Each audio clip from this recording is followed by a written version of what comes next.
percurso.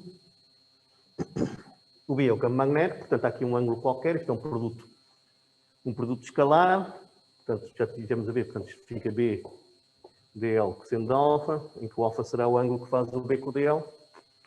Isto são os módulos do B e do dl, respectivamente. Pronto, agora vamos ver como é que realmente esta lei pode ser usada para calcular o campo magnético. Vamos começar com um exemplo mais simples, que é um fio infinito. Vamos considerar então um fio infinito. Portanto, fio infinito será qualquer coisa assim. Nesse fio está a passar uma corrente e nós já calculamos o campo magnético produzido por este fio utilizando a lei de Biot-Savart e tínhamos chegado à conclusão que o campo era dado por μ0i sobre 2πr, em que r seria a distância ao fio. Okay? Portanto, nós deduzimos isto usando a lei de Biot-Savart. Aquilo, se vocês se lembram, aquilo dá uma série de contas, tem que se fazer umas mudanças de variáveis e tal. Agora vamos fazer isto usando a lei de Ampère. O que é que acontece?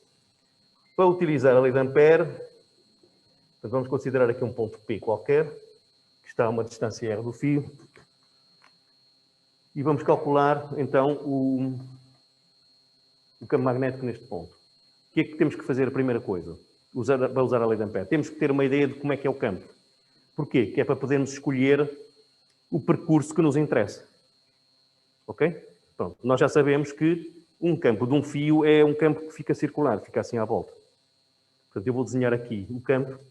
Aqui vou desenhá-lo a 3 dimensões. Ok? Ficaria qualquer coisa assim. E o campo andaria aqui à volta, não é? Sempre tangente a esta circunferência. Deste lado é ao contrário, não é? Ele entra de um lado, sai do outro.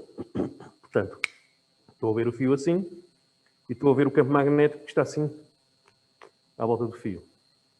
Ok?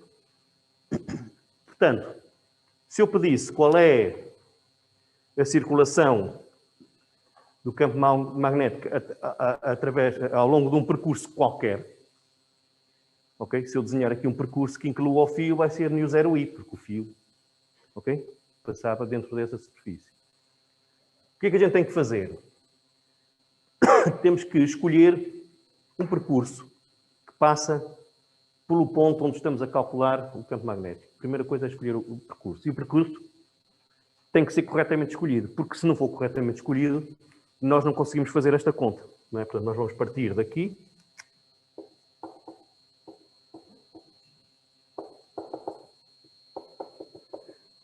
Vamos sempre partir da lei de Ampère e vamos sempre fazer esta conta, não é? B dl cosseno de alfa. Ok? E, portanto, eu vou ter que escolher um percurso de maneira a que eu saiba quanto é que é este cosseno. Ok? Porque senão não consigo fazer esta conta. Por exemplo, se eu escolhesse um percurso, imaginem que eu chegava aqui, escolhi aqui um quadrado assim. Está a ver? Aqui. Que contém o fio, não é? Cuja superfície é atravessada pelo fio. Se eu utilizar este quadrado verde, o que é que acontece? Eu sei que realmente a circulação que atravessa a circulação do campo magnético ao longo deste coisa verde, não é? Portanto, o campo que fizer isto tudo, vai ser μ0i. Certo? Porque a circulação é sempre, portanto, a corrente interior que atravessa esta superfície. Portanto, eu sei que realmente a circulação vai ser μ0i. Qual é o problema? Eu aqui, o B e o dl até poderiam ser coincidentes, não é? Mas aqui já não são. Ok? E aqui também já não são. Nem aqui, nem em nenhum ponto. Ok? Portanto, moral da história. Este quadrado não serve. Não é? Porquê? Porque eu não sei quanto é que faz este ângulo B com o dl, não é? Para aqui o B, eu se marcasse o B neste ponto aqui, como o B é sempre circular, seria qualquer coisa assim, e o dl seria qualquer coisa assim. Porque o dl é sempre coincidente com o percurso. Ok? E eu este ângulo não sei quanto é que é. E está sempre a variar. Portanto, eu não vou utilizar um quadrado. É óbvio, é mais ou menos evidente que vai ser exatamente uma circunferência. E na maior parte dos casos vão ser circunferências. Portanto, o que é que eu vou fazer? Em vez de fazer este quadrado verde, ok? Eu vou escolher então um percurso que vai ser esta circunferência. O que é que acontece nessa circunferência? O B e o DL são coincidentes, certo? Porque o B é tangente à circunferência e o DL também é tangente à circunferência, porque o DL coincide com o percurso. Portanto, em qualquer ponto, o B e o DL são coincidentes, certo? O B coincide sempre com o DL. Em qualquer ponto da circunferência. Por isso é que nós escolhemos uma circunferência e não escolhemos outra coisa qualquer. Portanto, o que é que acontece? Se eu escolher então essa circunferência, o alfa é 0, o cosseno dá 1. Ok? Portanto, passo logo para aqui. E agora, eu também sei que o campo é constante em cima daquela circunferência. Certo? Constante em módulo. Só varia a direção. Portanto, se é constante, sai para fora. E o que é o DL? O DL seria esta coisa pequenina e eu agora vou dar a volta completa para fazer a circulação. Portanto, quais são os limites de integração? De 0 a 2πr. Ok? Isto é igual a nu0i. Porquê? Porque o i é a corrente interior que atravessa esta superfície que é limitada para aquele percurso que eu escolhi. Portanto, isto vai dar b vezes 2πr, não é? O integral de dl dá L, não é? Entre 0 e 2πr. E, portanto, eu daqui tiro logo que o campo B dá nu0i sobre 2πr, que é exatamente o campo produzido por um fio infinito, que era exatamente isto que nós tínhamos feito utilizando a lei de Biot-Savart. Ok? Está percebido? Portanto, primeira coisa, escolher um percurso que passa pelo ponto. Casos de fios, cabos coaxiais, cabos com buracos, vão ser sempre circunferências. Há outros casos em que não é, vamos ver alguns casos que não é, mas na maioria dos casos são realmente circunferências, ok? Pronto. Agora, o que é que acontece? Isto é verdade para um fio infinito. Ok? Se o fio não for infinito, isso já não é verdade.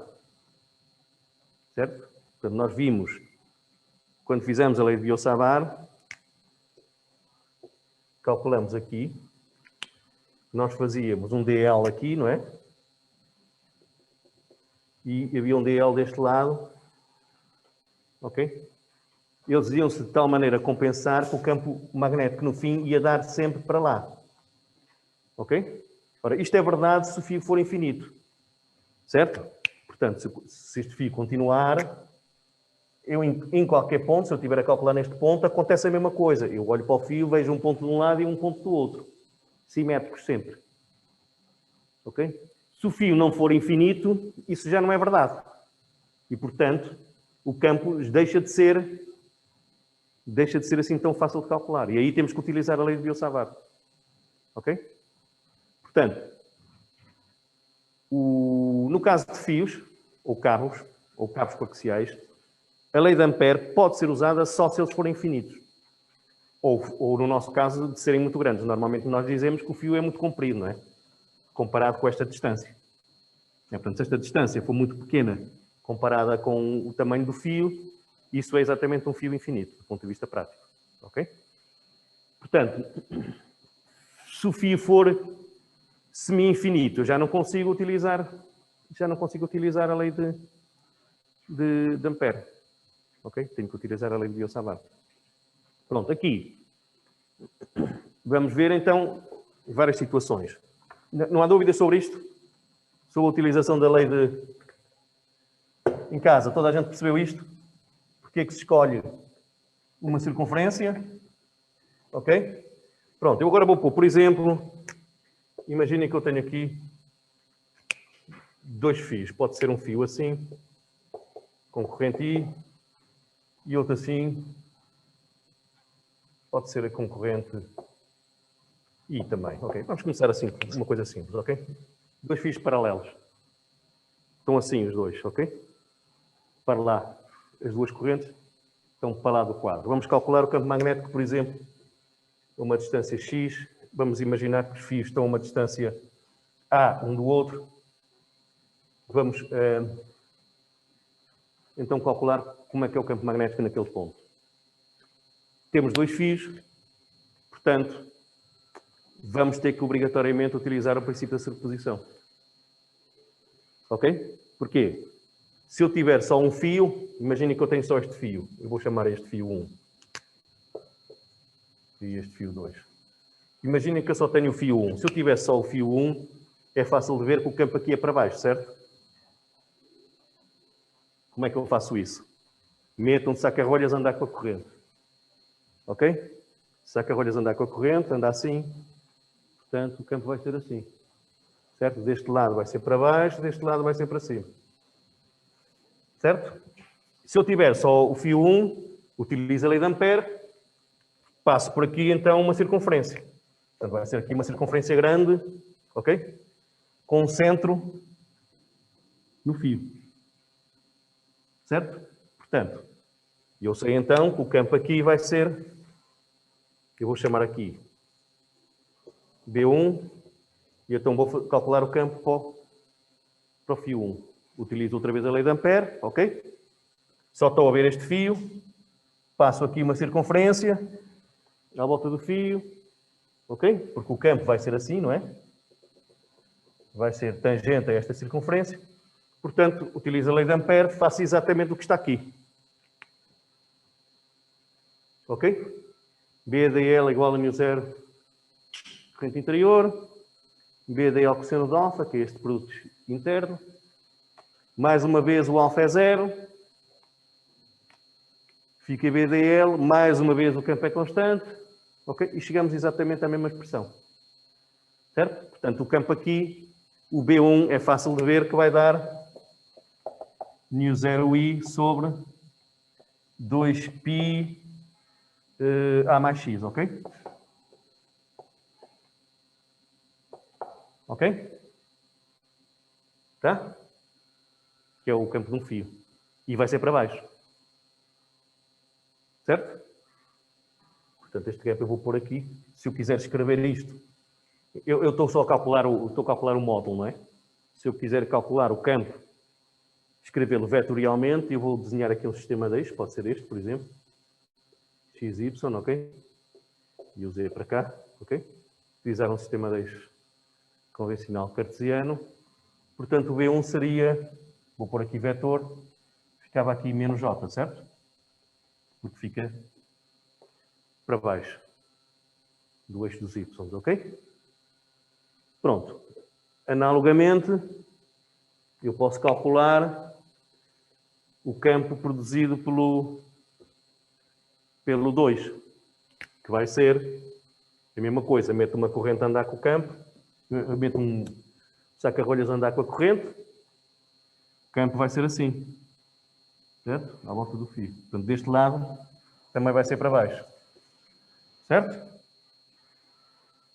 E o B2 também era fácil calcular, então que seria μ0i sobre 2π x menos j, certo? E agora, pelo princípio da superposição, somos 2 campos. E, portanto, tenho o campo final produzido naquele ponto. Ok? Para qualquer ponto que eu quisesse, tenho que fazer assim. Eu estou a fazer num ponto que é fácil, porque está em cima do eixo, mas se eu fizer num ponto qualquer, por exemplo, imagina que eu queria... Posso apagar isto? Em casa, toda a gente percebeu?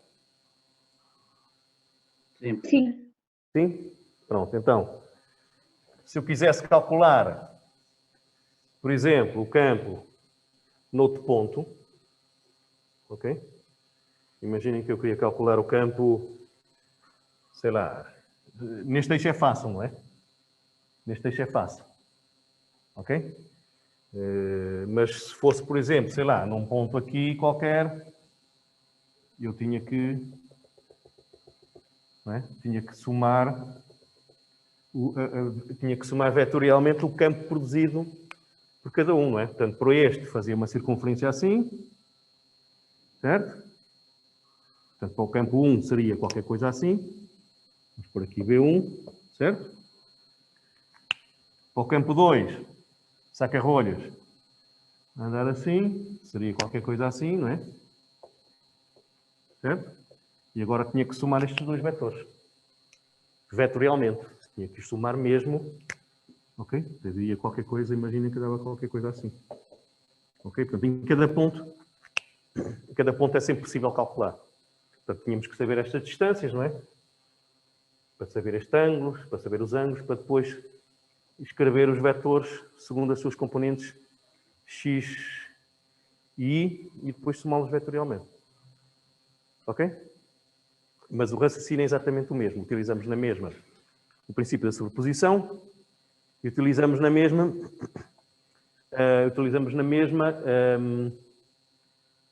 a lei de Ampère, porque são fios infinitos. Ok? Não há dúvidas? Mais um exemplo. Imaginem que eu tenho aqui um fio assim e tenho um com a corrente ao contrário. E vale 2i. Ok? Estão a ver? Uma corrente, um cabo, um fio para lá, infinito. E um fio para cá, infinito. Este passa 2i e este passa i. Ok? Portanto, por exemplo, eu quero calcular o campo magnético, sei lá, num ponto aqui. Por exemplo, aqui. Vamos pôr aqui... eles estão a distância A um do outro, por exemplo. E vamos chamar aqui isto x. Daqui até aqui. Como é que eu faço isto? Faço para este. Certo? Portanto, este aqui, este fio, saca-rolhas, anda assim. Portanto, vai ser para baixo, certo? Vou chamar o 1. Ok? Tá? Este aqui está a vir para cá. Para o saca-rolhas vir para cá, tem que andar assim, certo? Ok? Portanto, o que é que acontece aqui? É para baixo também, o 2. Certo? Estão a ver? Portanto, ambos os campos seriam para baixo. E somavam-se. Ok? Se eu calculasse noutro ponto qualquer, imaginem que eu estava a fazer aqui. O que é que acontece? O campo 1 é para baixo, certo? Meto outra vez o saca-rolhas, vai dar para baixo. E o campo 2 é para baixo. Certo? Portanto, em todos os pontos que estão aqui entre este e este, o campo, por exemplo, nunca é zero. Ok? Porque os dois vetores estão para baixo, portanto, vou somar estes dois vetores, vai dar um vetor para baixo. Ok? Agora, por exemplo, se eu perguntasse, vamos ver em que sítios é que o campo pode ser zero. Ou seja, quando é que um é para cima e o outro é para cima e tem que se igualar. Para dar zero. Por exemplo, se eu fosse ver aqui, num ponto deste lado, o que é que acontece? O campo 1 é para baixo, certo? E o campo 2 é para cima. Correto? Como é que a gente vê isso? Campo 1, outra vez, saca-rolhas andar assim, deste lado é para baixo, deste lado é para cima. Este anda para cá, saca-rolhas anda para cá, anda assim, aqui é para baixo, aqui é para cima. Portanto, aqui, eventualmente, os campos realmente estão ao contrário um do outro. E, portanto, se tivessem o mesmo tamanho, o campo dava zero. Só que, se vocês olharem, aqui está 2i e este está mais perto. Portanto, neste caso, o campo 2 é sempre maior que o campo 1. Sempre. Ok? Então, eu vou pôr aqui o campo 2. O 2 é sempre maior que o 1, deste lado. Ok? Porque tem uma corrente maior e porque está mais perto. Ok? Portanto, onde é que o campo eventualmente pode ser 0? E vai haver um ponto onde isso acontece. Vai ser deste lado. Aí ali na nossa entrada. Olha, ela entra logo, começa a estar cortada nas patitas, todos os dias, ali à nossa espera, sempre na hora da porta, lá vai ela. E volta, Vou ter que calar o pessoal. ali. Tínhamos esquecido de calar o pessoal e já o pessoal está aí na conversa. Pronto, então, deste lado, é possível realmente o campo ser 0, ok? Porquê? O campo 1 é para cima, certo? Outra vez saca-rolhas, anda assim. Campo 1 é para cima. O campo 2, saca-rolhas, anda assim. Vai ser para baixo. Certo? O que é que acontece? Esta corrente é mais pequena, mas está mais perto. Esta corrente é maior, mas está mais longe. Portanto, realmente vai haver um... Se eu quiser calcular o sítio onde o campo magnético vai ser 0, vai ter que ser aqui alguns deste lado. Ok? Portanto, podia escrever as equações, igualar o campo a 0 e verificar que realmente há uma solução para aquele lado. Se eu escrever para este lado, dá uma solução impossível. Dá digamos, uma solução impossível, uma distância negativa ou qualquer coisa assim. Ok? E, portanto, estamos a usar outra vez a lei de Ampère para calcular o campo, neste caso, de mais do que um fio. Mas a técnica é exatamente a mesma. Temos que passar uma circunferência à volta do fio, de cada um dos fios, e depois usar o princípio da superposição. Ok? Está percebido? Vamos ver agora outra solução, outra situação.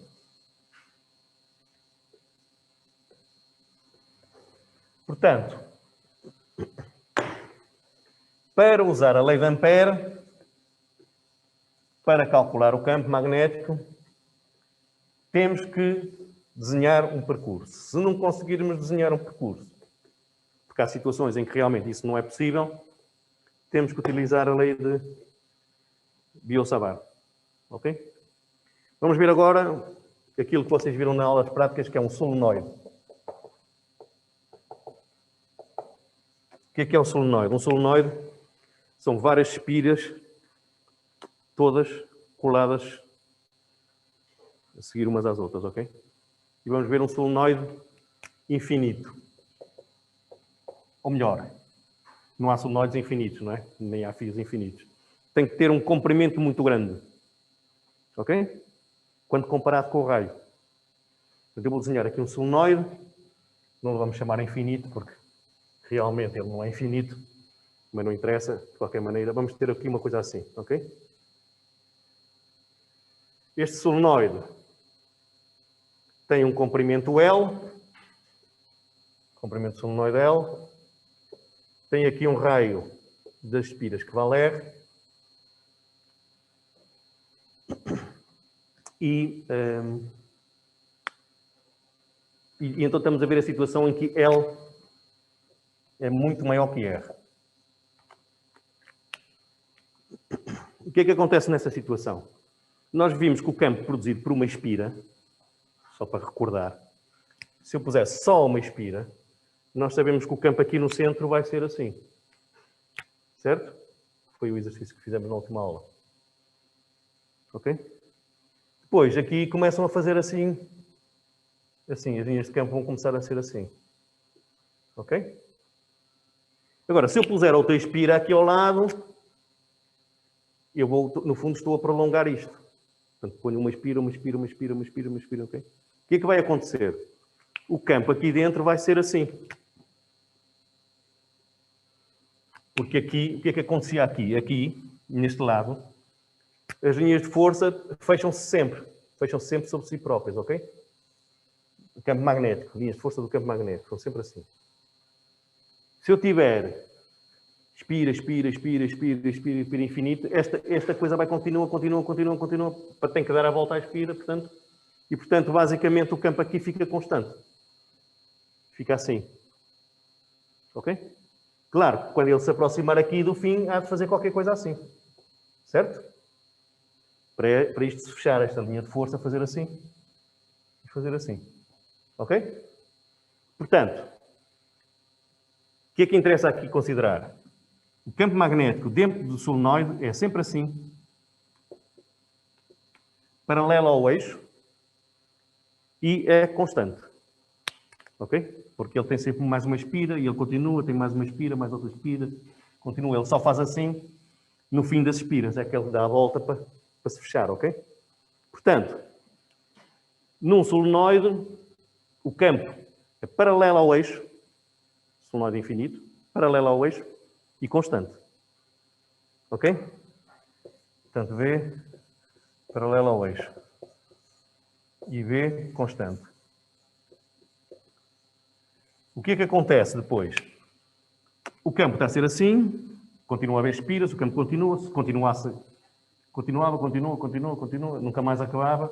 E, portanto, esta linha de força, nunca mais ela faz assim, não é? Claro que no fim do solenoide ela vai fazer assim.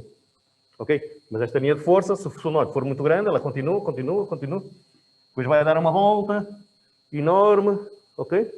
Para entrar outra vez aqui. Ok? Então, o que é que na prática está a acontecer? O campo aqui é assim, constante, e cá fora é quase praticamente zero. Ok? Vamos considerar que o campo até é zero aqui, para simplificar. Fora, ok? Portanto, B fora igual a zero, ok? São algumas coisas que nós temos que saber para poder, então, definir qual vai ser o percurso que eu vou usar para a lei de Ampère. Ok? Pronto. Está percebido? Pronto, eu agora vou aqui apagar aqui algumas coisas, para isto não ficar tão confuso. Ok? Bom, temos isto assim. E agora? Eu vou ter que arranjar, então, quero calcular o campo aqui, certo? Eu sei que o campo aqui vai ser assim. E aqui vai ser assim. E aqui vai ser assim. Sempre assim, ok? Se ele for infinito, ok? Portanto, eu vou ter que escolher um percurso que inclua uma corrente, né? Tem que ter uma corrente interior para eu poder calcular o campo. E agora posso escolher o percurso que eu quiser. Pronto, e vou passar um percurso então aqui neste ponto. O que é que acontece? Imaginem que eu escolhia uma circunferência. Assim, a passar por aqui, assim. Por exemplo, assim, uma circunferência assim. Ok? Estão a ver que há aqui várias espiras que estão a passar dentro da circunferência. Aqui 1, 2, 3, 4, 5. Ok? Estão a passar realmente dentro desta coisa. Dentro desta superfície. Qual é o problema aqui? Aqui, o DL vai ser assim. Certo? Que é tangente à circunferência. Ok? Portanto, eu não sei qual é o ângulo que faz o B com o DL. Ok? Portanto, quando eu escrevo agora outra vez a lei de Ampère, vou fazer esta conta. É sempre igual, ok? E este ângulo alfa, eu não sei qual é aquele ângulo alfa. Que aliás está a mudar. Certo? Este ângulo alfa aqui neste ponto não é o mesmo naquele ponto ali. Certo? Portanto, moral da história. Não serve uma circunferência. Este é um dos casos em que a circunferência não serve. Ok? Portanto, esquecemos a circunferência e temos que arranjar realmente um percurso que nos permita fazer aquela conta. Então, qual vai ser o percurso? Vamos escolher, por exemplo, eu vou desenhar agora aqui a verde, o novo percurso. Vou escolher uma coisa assim. Um quadrado, um retângulo, de lado L. De lado L. Ok? Portanto, vou fazer a circulação aqui. Tem que ser fechada. Ok? Na lei de Ampère temos que fazer uma circulação do campo magnético ao longo de uma linha fechada. Portanto, eu vou começar, por exemplo, aqui. Faço para ali, para ali, para aqui, para aqui. E isso é circulação total, que é o nu0i. Ok? Então, neste sítio aqui, o B e o DL são coincidentes, certo? Porque o DL vai ser assim. Ok? Portanto, aqui o ângulo é 0. Aqui, neste lado, o DL vai ser assim. Certo? Neste lado, o B e o DL fazem 90 graus. Certo? O cosseno de 90 dá 0. A mesma coisa deste lado. O DL aqui vai ser uma coisa assim, certo? Para baixo, não é? O DL assim, assim, assim, assim. Aqui faz 90 graus também. Certo? Portanto, moral da história. Circulação aqui é 0. Circulação aqui é 0. Circulação aqui vai ser B vezes DL cosseno de 0. Certo? Portanto, isto fica como? Fica B DL cosseno de 0, que é este bocado aqui, desde aqui até aqui. Certo? Portanto, desde 0 até L pequeno. Ok? Aqui, 0. Aqui, campo é 0. Tínhamos dito que o campo cá fora que é 0. Ok? E aqui, 0, porque é perpendicular. Portanto, fica só este. Portanto, fica mais 0, porque é perpendicular. Mais 0, porque o campo é 0. Mais 0, porque são perpendiculares. E, portanto, fica só vezes BDL. Correto? Como o B é constante, sai para fora do integral. Ok? Portanto, fica como? Integral B de L, de 0 até L. Certo? E, portanto, o B é constante, sai para fora. Fica B vezes L pequeno. Certo? E isto é igual a nu0i. Ok? Só que a corrente aqui passa várias vezes. 1, 2, 3, 4, 5, neste caso. Ok? Portanto, tenho que multiplicar isto por 5. Eu vou aqui multiplicar por n. Pequeno. Ok? Porque eu podia ter escolhido um L assim, por exemplo, e ele passava aí 10 vezes, não é? Portanto, n será o número de vezes que a corrente passa aqui dentro daquela coisa. Ok? Tá? Ok? Portanto, eu daqui tirava já o campo. Ok? Tirava o B. Certo? Ficava B igual a nu0, n pequeno e sobre L pequeno, certo? Ok?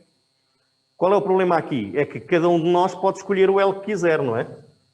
Eu posso fazer um quadrado assim, mas posso fazer um quadrado maior. Ok? Portanto, não posso, o resultado não pode ficar em função deste L e do número de vezes que passa ali dentro. Ok? Portanto, mas eu sei que em n, passa n vezes num espaço L pequeno. Ok?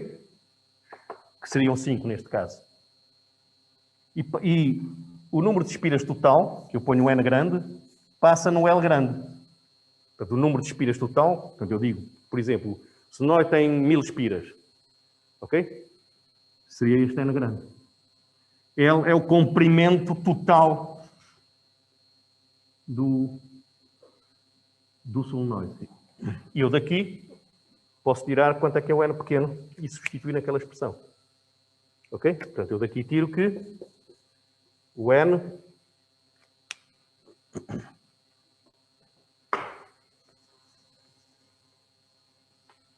vai ser, aliás, portanto, o n vai ser igual a n grande vezes L, não é? Isto é aquela regra 3 simples. Sobre L grande, não é? Ok? Então agora vou substituir este N nesta expressão aqui. Ok?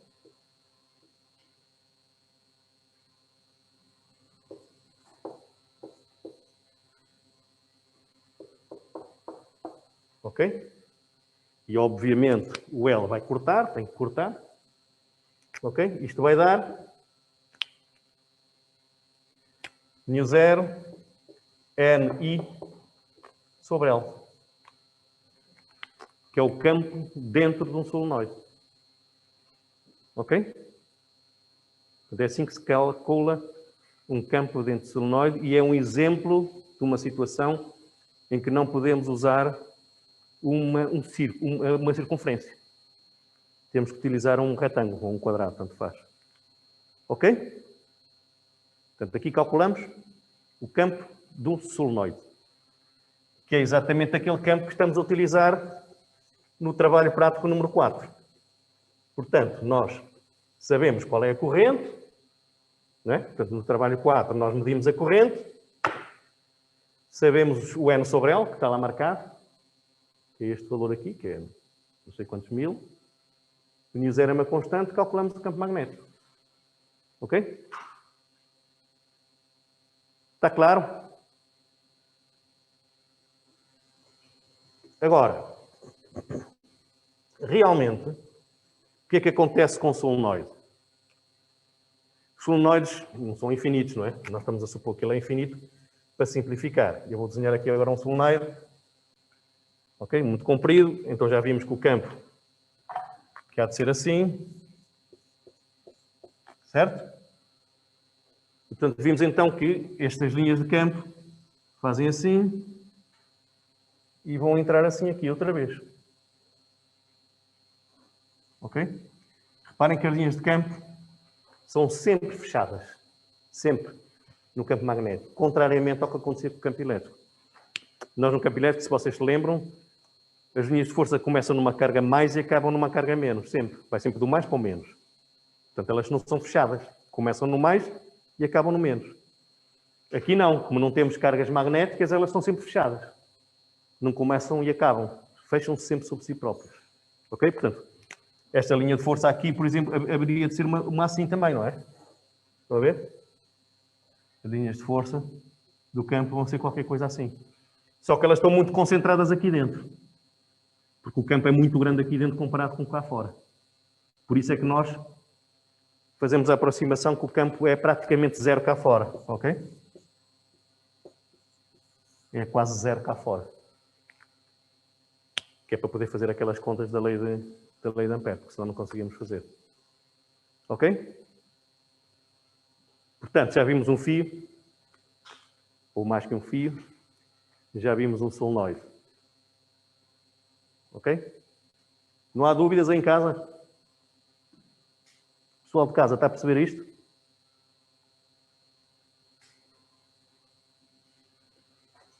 Ninguém diz nada? Mas estão a ouvir, ao menos? Sempre. Sim. Já viram então como é que se calcula o campo de um solenoide, ok? Usando a lei de Ampère. Agora, eu posso pegar, imaginem que eu tenho um solenoide, dobro o solenoide e faço assim um donut. Chama-se um toroide. Não é tiroide, é toroide. Um toroide, que também é digamos que é uma configuração que nós usamos bastante, é qualquer coisa assim.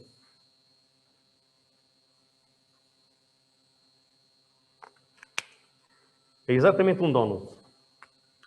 Ok? Aqueles donuts. Portanto, no fundo, isto é um solenoide que foi fechado. Que dobrei e fechei sobre si próprio. Portanto, aqui ficam as, digamos, as espiras aqui à volta. Ok? Fica assim. E, portanto, tenho que meter aqui uma corrente, não é? Vai ficar assim, qualquer coisa assim. Meto uma corrente no toroide e elas estão a andar, a corrente a andar assim. Certo?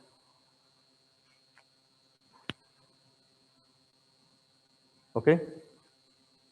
Agora, se nós olharmos, vamos imaginar que tem aqui um raio, vamos pôr aqui um raio A e um raio B, ok? Estão a ver? É a grossura, digamos, a grossura do donut. Ok?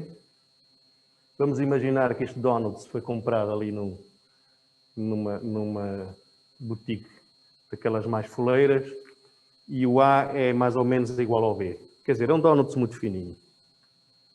Ok? A aproximadamente igual ao B. O tal muito fininho, ok? Para quê? Que é para ele dizer agora, vocês lembram-se de, então vamos pôr aqui do solenoide. Do solenoide, o campo dava μ0 NI sobre L, não é?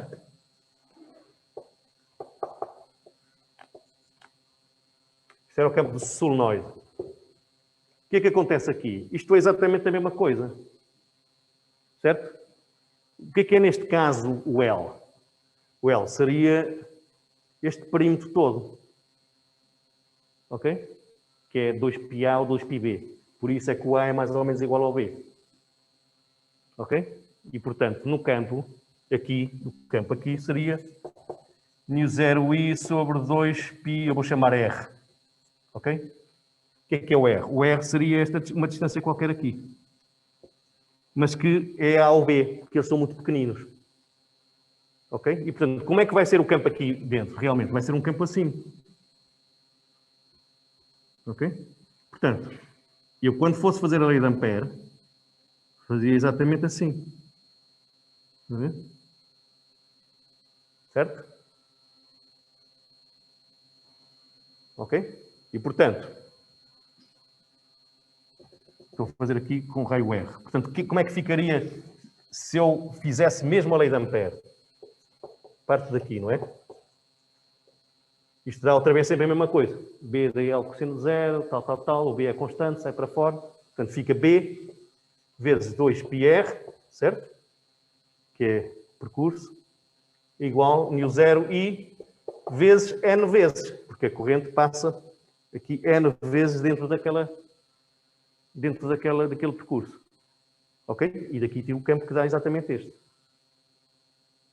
Ok? Isto só é verdade se o R, se este R, ok, for igual ao A ou ao B. Ok? Porque se isto for muito grosso, o campo aqui já não é igual ao campo aqui. Ok?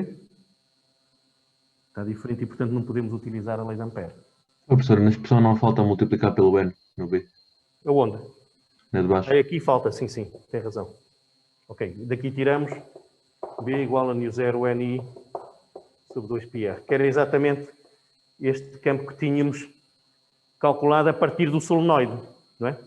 Imaginando que aquilo é um solenoide e o comprimento é exatamente 2πr, ok? Portanto, isto é verdade quando o A são próximos do B. Portanto, tem que ser o tal donut muito fininho. Se for grosso, o campo aqui já não é igual ao campo aqui. E, portanto, aí já não nos permite calcular facilmente. Ok, dá campos diferentes, não é? É realmente isto, mas depende do R. Nós aqui estamos a dizer que o R é A ou B, não é? Que é para simplificar. Portanto, estamos a utilizar esta, digamos esta. Isto será o nosso R. O A ou B ou R seria a mesma coisa. Isso só é verdade se aquilo for fininho. Se for grosso, não é? O campo já não dá. Aqui é diferente do campo daqui, porque o R é diferente. Realmente, ok? Dúvidas sobre isto? Alguém tem dúvidas ou podemos continuar um pouco? Professor, só uma pergunta. Sim. Aí utilizou a circunferência para, lá está, o DL ser coincidente com o... Sim. Ok. O B. Ok, obrigado. Exatamente. Ok? Portanto, eu no fundo, deste tipo de configurações, em quase todas as situações eu tenho que arranjar um DL, um percurso que seja coincidente com o B. Ok? Portanto, no solenoide, como sei que é uma coisa assim, que é constante, Assim, ok? Eu uso um percurso assim. Se for um campo que é de um fio que eu sei que é circular, eu uso uma circunferência. Se for um cabo que eu sei que é circular, eu uso uma circunferência. Num toroide que eu sei que é circular, eu uso uma circunferência. Ok? Mais dúvidas?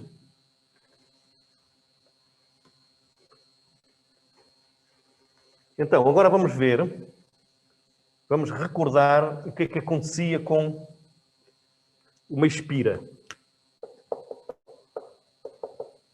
Ok? Lembram-se? Vou desenhar aqui uma espira aqui grande.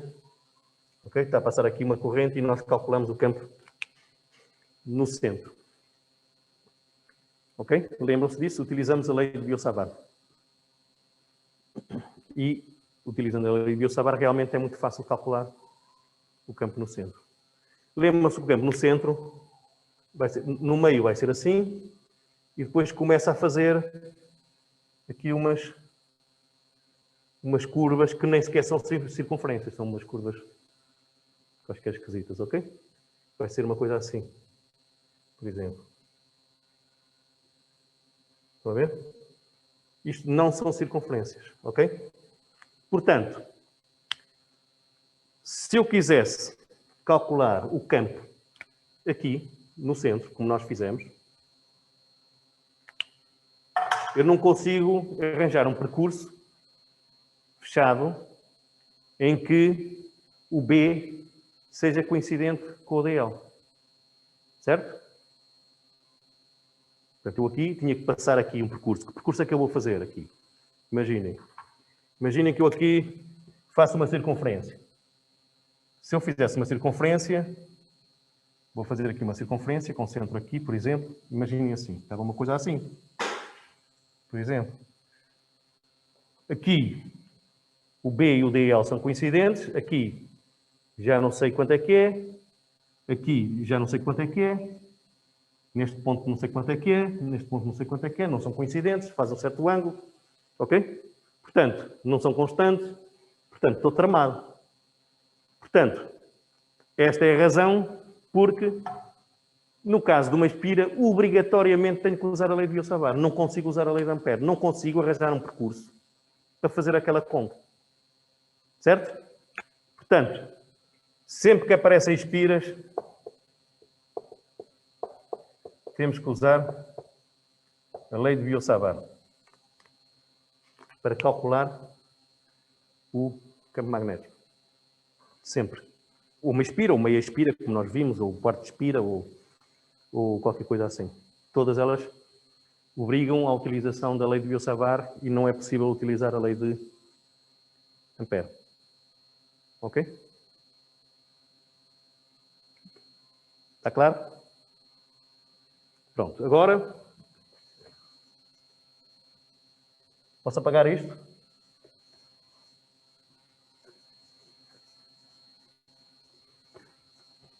Depois nós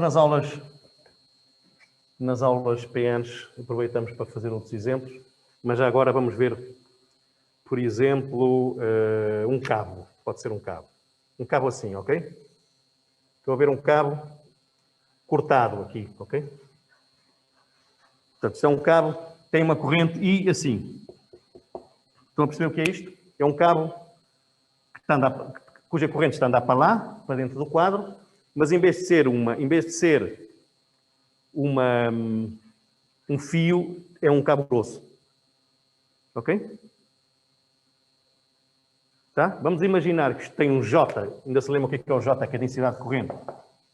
Constante. Ok? Isto tem um raio A.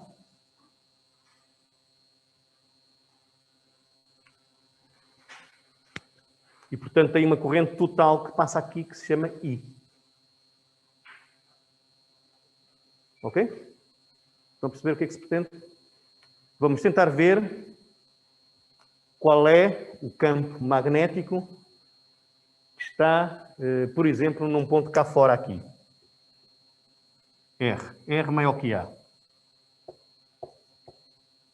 Portanto, estamos a calcular o campo magnético aqui. Fora do cabo. Portanto, Primeira coisa, temos que saber que o campo magnético à volta do cabo, tal como à volta de um fio, é circular. Certo? Mais uma vez, o campo há de ser qualquer coisa assim. Ok? E, portanto, obviamente, vou utilizar a lei de Ampère, vou utilizar uma circunferência, outra vez. Certo? Escreva a lei de Ampère, fácil, não é? Parto outra vez daqui.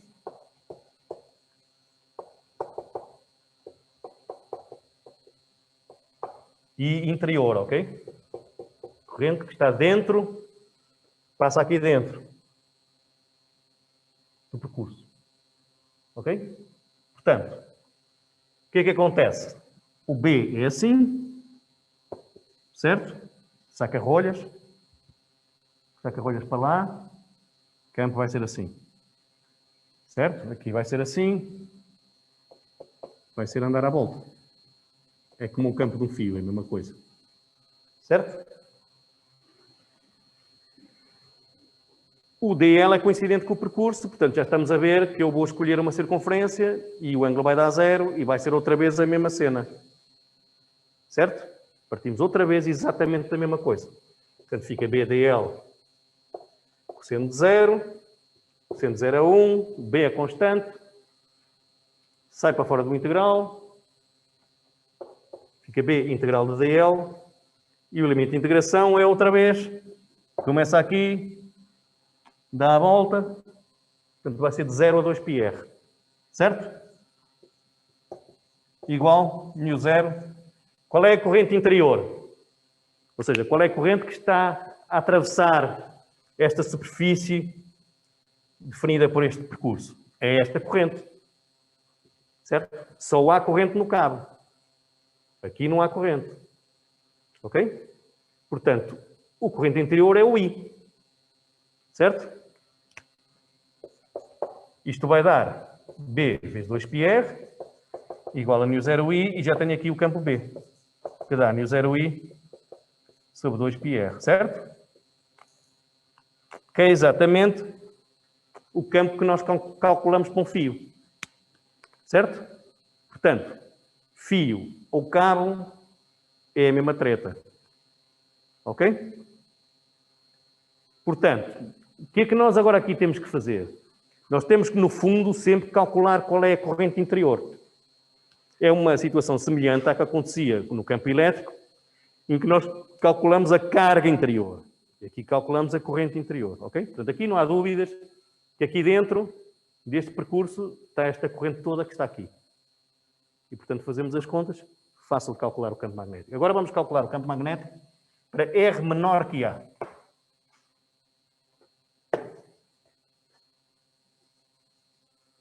R menor que A é dentro do cabo.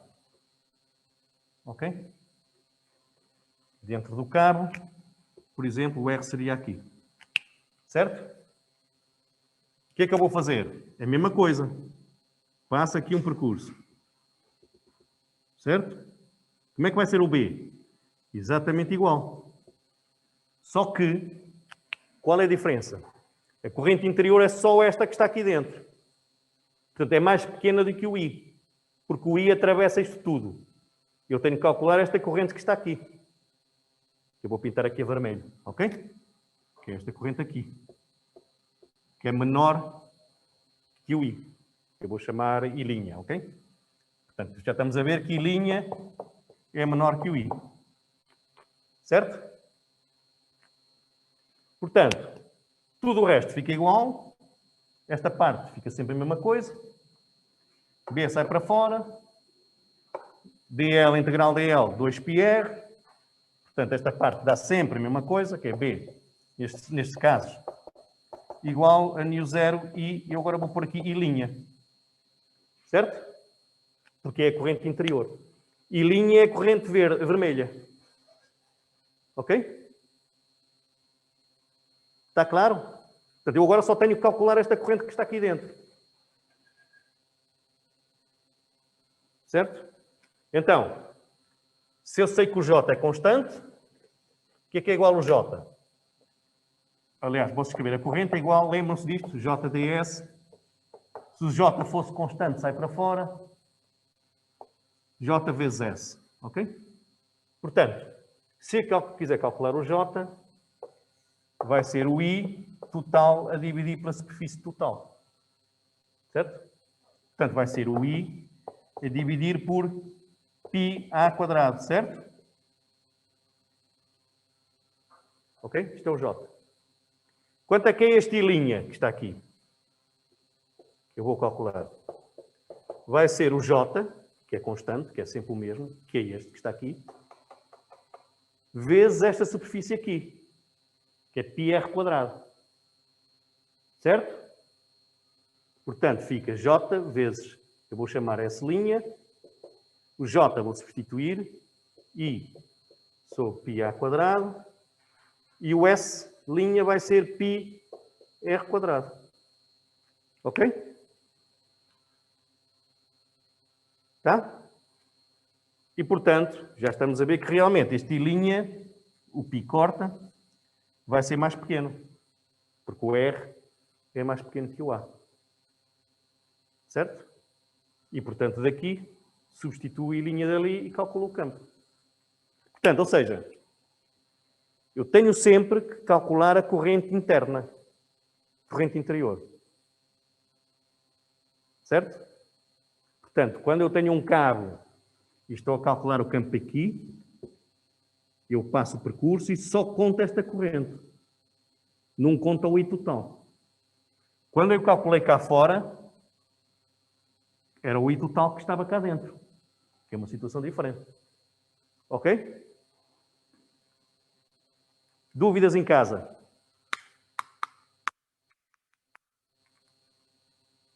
O pessoal de casa ainda está vivo ou não? Está tudo vivo. Está tudo vivo? Sim. Mas já estão um bocado moribundos, ou pelo menos com fome. Ninguém diz nada. É fome, senhor. Hã? É fome. É só fome? É. Isso tem bom remédio. Alguma dúvida sobre isto?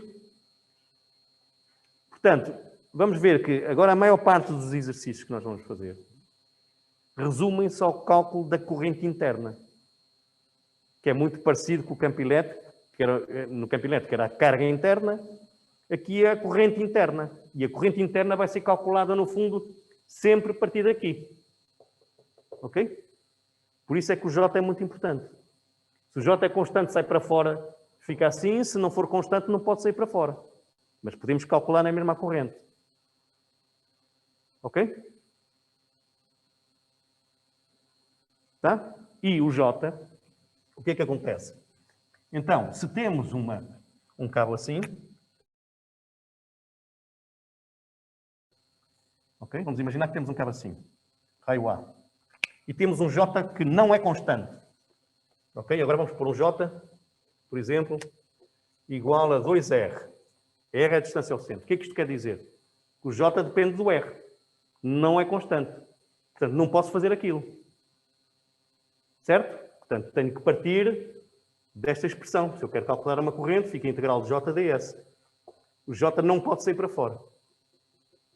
Certo? E isto é um integral de superfície. Mas eu vou sempre simplificar este integral. Ok. Portanto, estão a ver? Não posso tirar o J para fora. Porque o J não é constante. Isto é um integral de superfície. Só que eu vou simplificar e vou arranjar uma superfície ds, tal como fazíamos no circuito, no campo elétrico. O ds é um sítio onde o J é constante. Ok? Onde é que o J é constante? Se eu arranjar aqui uma tira muito fininha, aqui, uma distância R qualquer, ok? Esta superfície aqui é tão fininha, que o J é constante. Porque o J depende do R. Se for grossa, já não é verdade. Tem que ser muito fininha. Portanto, tem aqui uma distância aqui que eu vou chamar de R. Então, quanto é que é esta superfície aqui? 2πr vezes dr. Ok? Portanto, o ds é sempre, nestas situações, 2πr dr. Ok? Portanto, não há que enganar. Se eu quiser calcular a corrente total que passa ali, faço integral de J, que é 2R. Agora vou pôr a azul, que é para vocês verem que isto que é o ds. 2π RdR, sempre, ok? Este é o ds. Se eu quiser, a corrente que está aqui é de 0 até A. Ok? Se quiser a corrente total. Se eu quisesse a corrente só até aqui, até R, seria de 0 até R, ok? Portanto, é importante depois calcular as correntes interiores, porque estes exercícios resumem-se basicamente a isso, ok? Pessoal de casa, percebeu isto? De qualquer maneira, vamos fazer mais alguns exercícios para tentar consolidar que isto é importante, mas se vocês virem, acaba por ser mais fácil do que o campo elétrico, porque os integrais, portanto, o integral de BDL é um integral de linha, é só uma linha. Nem sequer não é um integral de superfície, é muito mais fácil. Portanto, esta parte realmente é mais fácil do que o campo elétrico. O campo elétrico tem mais subtilezas. As pessoas acham que não, mas é verdade. Esta matéria é muito mais fácil que a anterior. Dúvidas de casa? Não há? Não, professor. Não? Está tudo claro? Pronto, então amanhã continuamos com campos magnéticos. Amanhã e na próxima semana. E depois na próxima semana aproveitamos e fazemos alguns exercícios de campo elétrico só para rever as coisas para o teste de sexta-feira, ok? Pronto, bom fim de semana. Bom fim de semana, professor.